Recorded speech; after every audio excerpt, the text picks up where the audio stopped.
I think that's a big thing, is homesickness when people come, and and I went from seeing probably my parents and my brother and sometimes my sister every day to waking up to about quite a few girls. Yeah. And I found that quite hard. I'm Riley Flynn, and I am a Year 12 boarder, and I've been boarding since grade 9. I'm in between Miles and Chinchilla on a farm that's about half an hour from Miles. And yeah, this is my 4th year boarding. So I asked Riley how the situation had started.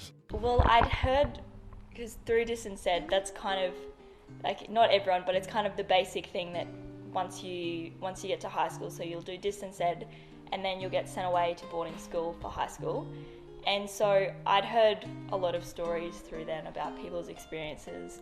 And I think especially having my sister here before me meant that, like, I'd been in the boarding house plenty of times before dropping her back, so I kind of had a bit of a gist of how it worked.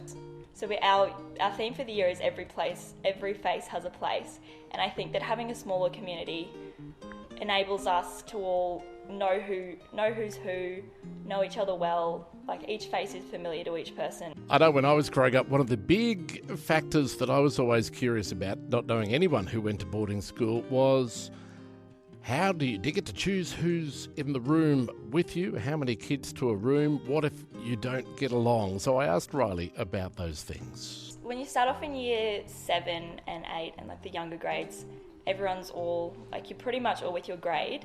Yeah, and then as you get into higher grades, like last year I was in a room with my own grade for part of it, and then I was also in a room with some year 11s and some year 12s.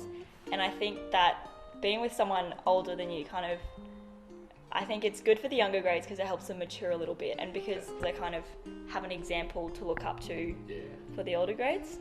I've actually really enjoyed being with the younger grades because they're quite funny, and it's just fun having the little ones. Generally, like, if things don't work out in your room, you can switch it up a bit, but I find generally people are going to other people's rooms anyway, so it's like we're all kind of, it's not necessarily like it's just a bed to sleep in, it's not really where you're set to, so you can mix around a bit.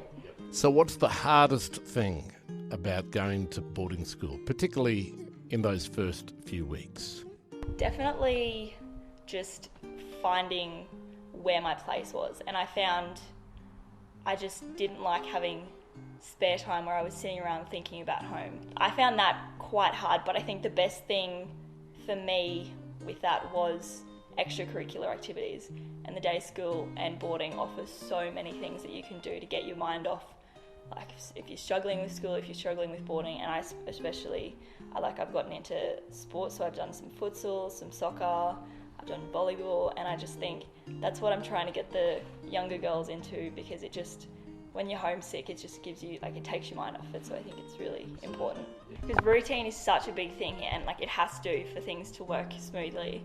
So, like, you always know what's coming up in the day, and obviously now and then there's little surprises, but yeah, routine definitely helps getting things in on time, knowing what you can say yes to and what you should pass. After finding it difficult initially, Riley's gone on to be the boarding house captain at St Ursula's. So I asked her what she was doing to make that transition a little bit easier to those who were starting out in their boarding school life.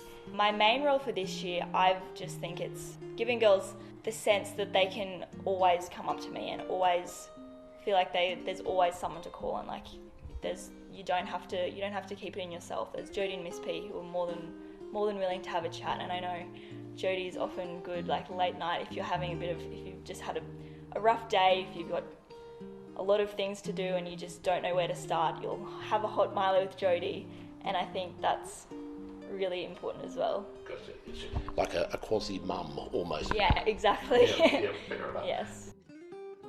We finished off the conversation by talking about the highs and lows of boarding, but what she thinks she's taken away from the experience and the positives that it's given her. The biggest thing I think boarding has given me is independence. So there's a lot that we have done for us. Like, we have our food cooked for us, obviously, but